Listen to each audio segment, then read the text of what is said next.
যেতে ইচ্ছুক তারা কাল বিলম্ব না করে আমাদের উৎসব প্রাঙ্গণে এসে উপস্থিত হবে।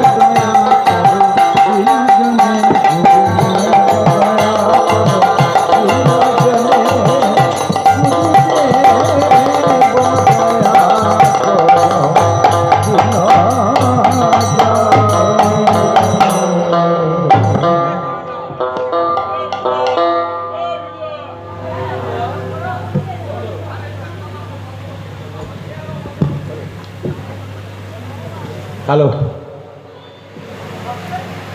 হ্যালো বাগেরহাটি শ্রী শ্রী রামচন্দ্র সেবা সঙ্গে পরিচালনায় যে 2 দিনব্যাপী স্মরণ উৎসবের আয়োজন করা হয়েছে, সেই স্মরণ উৎসব আর কিছুক্ষণের মধ্যে শুরু হচ্ছে। আমাদের মধ্যে উদ্বোধক হিসাবে উপস্থিত হয়েছে